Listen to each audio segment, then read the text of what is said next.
Hello, my dear students. I am Aman Iqbal. You are welcome to our channel Skilled Indian Hub.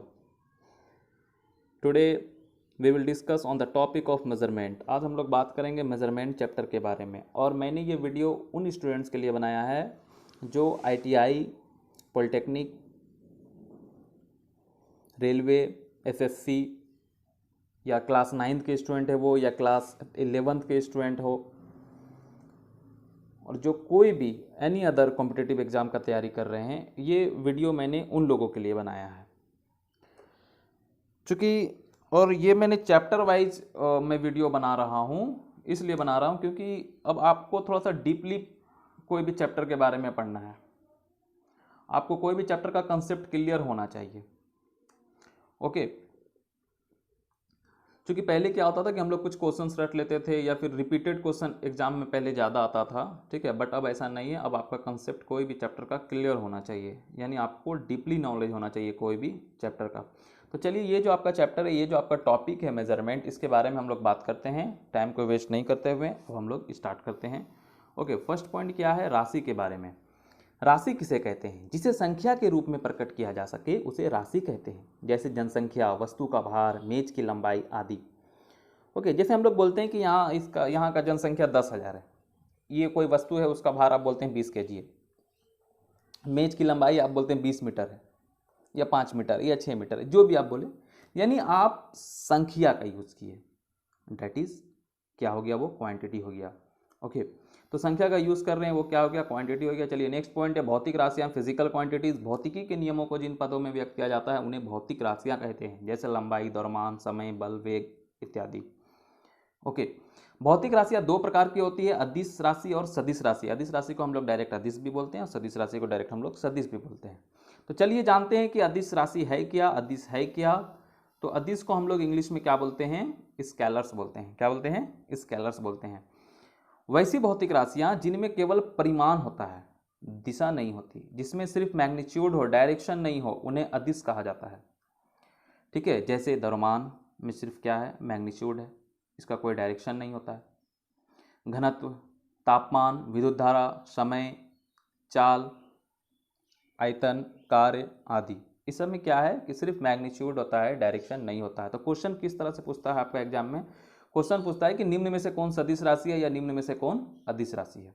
तो ये आपको clear होना चाहिए, आपको पता होना चाहिए कि सदिश राशि में क्या क्या आता है और अदिश राशि में क्या क्या आता है।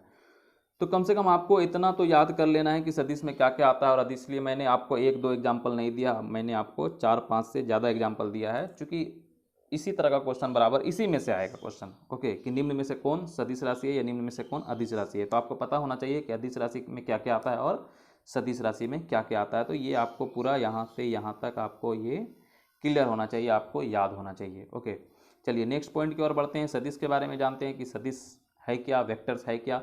वैसी भौतिक राशियाँ जिनमें परिमाण के साथ साथ दिशाएं भी होती है, यानी मैग्नीट्यूड तो होता ही है, डायरेक्शन भी होता है इसमें, उसे क्या कहते हैं? उसे हम लोग सदिश कहते हैं।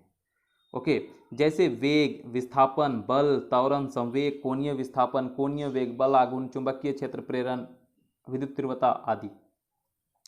देखिए यहाँ पे आपने देखा कि वेग, और वहां पे आपने क्या देखा था? अदिश में चाल। तो चाल बराबर होता है दूरी बटा समय। तो दूरी और समय ये दोनों अदिश राशि, इसीलिए चाल भी अदिश है। वेग बराबर क्या होता है? विस्थापन बटा समय। विस्थापन क्या है? सदिश है, इसीलिए वेग भी सदिश हो जाता है। तो वेग, विस्थापन, बल, त्वरण। ओके, आप देखे होंगे जब 9th या 11th में आप पढ़े होंगे, जब आप बल चैप्टर पढ़ रहे होंगे तो बल के ऊपर में एरो होगा। तो जिसके ऊपर में एरो, समझ जाइए वो क्या है? सदिश राशि है। क्लियर? तो आपको ये याद होना चाहिए कि सदिश में क्या क्या आता है।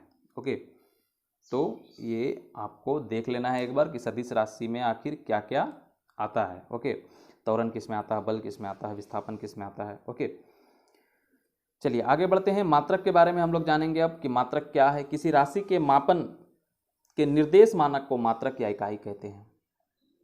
मात्रक दो प्रकार के होते हैं, मूल मात्रक और व्युत्पन्न मात्रक। तो मूल मात्रक को हम लोग इंग्लिश में फंडामेंटल यूनिट्स बोलते हैं। कि मूल मात्रक, फंडामेंटल यूनिट्स है क्या? किसी भौतिक राशि को व्यक्त करने के लिए कुछ ऐसे मानकों का प्रयोग किया जाता है जो अन्य मानकों से स्वतंत्र होते हैं, इन्हें मूल मात्रक कहते हैं। जैसे लंबाई, समय और द्रव्यमान के मात्रक क्रमशः मीटर, सेकंड एवं किलोग्राम मूल इकाई हुआ। क्योंकि इसमें हम लोग सिंगल यूज किए, तो जिसमें आप सिंगल यूज कर रहे हैं। ओके, जैसे आप देख लीजिए वेग, वेग बराबर क्या होता है? वेग का एसआई मात्रक क्या होता है? मीटर पर सेकंड। तो मीटर भी आया और सेकंड भी आया, मतलब दो चीज़ का यूज हुआ। तो जिसमें दो या दो से अधिक चीज़ का यूज हो वो व्युत्पन्न मात्रक है, और जिसमें सिर्फ एक का ही यूज हो रहा है तो वो क्या है? मूल मात्रक है। ठीक है। व्युत्पन्न मात्रक किसे कहते हैं? किसी भौतिक राशि को जब दो या दो से अधिक मूल इकाइयों में व्यक्त किया जाता है तो उसे व्युत्पन्न इकाई कहते हैं। जैसे बल, दाब, कार्य एवं विभव के लिए क्रमशः न्यूटन, पास्कल, जूल एवं वोल्ट व्युत्पन्न मात्रक है। अब मैंने आपको बताया कि यहाँ पे अब आप सोचेंगे वो न्यूटन भी तो एक ही है, हम लोग सिर्फ एन लिखते हैं, लेकिन ऐसा नहीं है। देखिए बल का एसआई मात्रक क्या होता है? एफ बराबर होता है एम ए। एम का मतलब द्रव्यमान, ए का मतलब त्वरण, यानी कि बल बराबर होता है द्रव्यमान गुना त्वरण। तो द्रव्यमान का एसआई मात्रक क्या हुआ? द्रव्यमान का एसआई मात्रक है केजी, और त्वरण का एसआई मात्रक है मीटर पर सेकंड स्क्वायर। तो बल का एसआई मात्रक क्या हो गया? केजी मीटर पर सेकंड स्क्वायर। ओके, तो चूंकि बल का के बारे में किसने अच्छे से समझाया था? बल के बारे में न्यूटन साहब ने समझाया था, इसीलिए बल का एसआई मात्रक न्यूटन है। दाब के बारे में पास्कल साहब ने अच्छे से समझाया था, इसीलिए दाब का एसआई मात्रक पास्कल है। तो चूंकि इसमें मैंने आपको बताया कि बल का एसआई मात्रक क्या है? केजी मीटर पर सेकंड स्क्वायर, और न्यूटन इसलिए है क्योंकि न्यूटन साहब ने समझाया बल को अच्छे से। तो चूंकि केजी, मीटर और सेकंड का भी यूज हुआ, तो जिसमें दो या दो से अधिक का यूज हो रहा है उसे व्युत्पन्न मात्रक कहते हैं। ओके, तो इसमें भी क्वेश्चन बन सकता है कि निम्न में से कौन व्युत्पन्न मात्रक है या निम्न में से कौन मूल मात्रक है। तो कंसेप्ट क्लियर हुआ आपका। चलिए आगे बढ़ते हैं। मात्रक पद्धति के बारे में हम लोग जानेंगे, सिस्टम ऑफ यूनिट्स के बारे में जानेंगे हम लोग। चूंकि सिस्टम ऑफ यूनिट्स को हम लोग चार पद्धतियां इनकी प्रचलित है सिस्टम ऑफ यूनिट्स के। पहला क्या है? सीजीएस पद्धति। सी का मतलब हो गया सेंटीमीटर, जी का मतलब ग्राम, और इसका मतलब सेकंड। सेंटीमीटर, ग्राम, सेकंड सिस्टम। ओके, चूंकि सेंटीमीटर यहाँ पे लंबाई को पहले, या इस पद्धति में लंबाई को सेंटीमीटर में मापा जाता है। ओके, द्रव्यमान को ग्राम में मापा जाता है, और समय को सेकंड में मापा जाता है। और इसका सबसे इंपॉर्टेंट चीज़ है कि इस पद्धति का कि क्वेश्चन ये आ सकता है कि सीजीएस पद्धति को और किस नाम से जाना जाता है? तो सीजीएस पद्धति को फ्रेंच या मीट्रिक पद्धति भी कहते हैं। चलिए आगे बढ़ते हैं। एफपीएस के बारे में हम लोग जानते हैं। एफपीएस पद्धति, एफ का मतलब फुट, पी का मतलब पाउंड, और एस का मतलब सेकंड।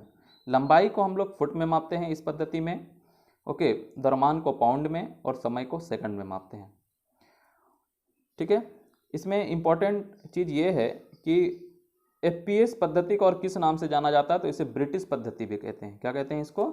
ब्रिटिश पद्धति कहते हैं। चलिए आगे बढ़ते हैं। एमकेएस पद्धति। एम मीन्स मीटर, के means kilogram, S means second. Okay, इस पद्धति में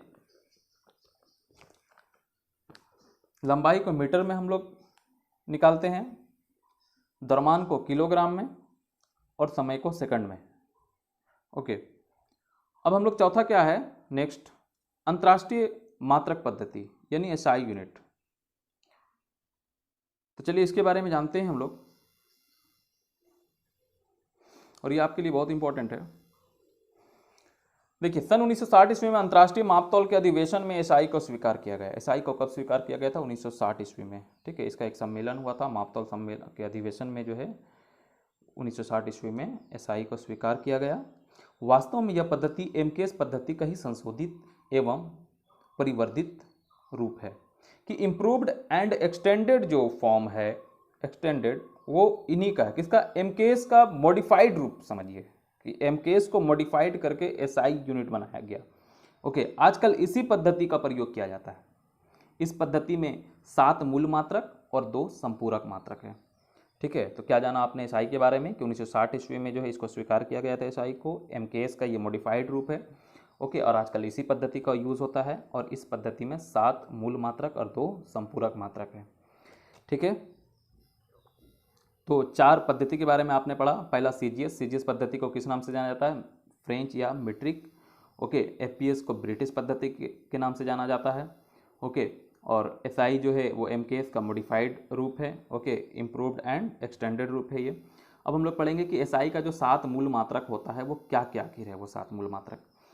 ओके, तो चलिए जानते हैं। तो देखिए यहाँ पे मैंने एक डाटा बनाया है। Okay, physical quantity, SI unit और उसका सिंबल। देखिए यही है आपका 7 मूल मात्रक। ठीक है, लंबाई, लंबाई का एसआई मात्रक क्या है? मीटर, इसका संकेत है एम। द्रव्यमान का एसआई मात्रक क्या है? किलोग्राम, इसका संकेत है केजी। समय का एसआई मात्रक सेकंड, इसका जो है संकेत स्मॉल एस। विद्युत धारा का एसआई मात्रक एम्पियर। संकेत कैपिटल ए। ताप का एसआई मात्रक केल्विन, संकेत कैपिटल के। ज्योति तीव्रता का एसआई मात्रक कैंडेला, संकेत है CD। ओके, पदार्थ की मात्रा का एसआई मात्रक मोल, संकेत है मोल। और देखिए इसमें जो सबसे ज़्यादा जो रिपीट होने वाला क्वेश्चन है, ये आपका ज़्यादा रिपीट होता है कि विद्युत धारा का एसआई मात्रक क्या है, ताप का एसआई मात्रक क्या है, ज्योति तीव्रता का एसआई मात्रक क्या है। ये 3 क्वेश्चन ज़्यादा रिपीट होता है। ओके, अभी और भी बहुत सारा चीज़ बाकी रह गया है ओके इस चैप्टर में। तो सेकंड पार्ट में हम लोग जो भी चीज़ बाकी रह गया है हम लोग सेकंड पार्ट में पढ़ेंगे, और सेकंड पार्ट में हम लोग इस चैप्टर को कंप्लीट कर देंगे। ओके, यदि आपको हमारा वीडियो अच्छा लगा तो हमारे वीडियो को लाइक और शेयर करें, और अगर आप हमारे चैनल पर नए हैं तो हमारे चैनल को सब्सक्राइब करें, ताकि मैं जितना भी वीडियो अपलोड करूं आपको उसका अपडेट मिलता रहे। See you next class. Thanks for watching this video.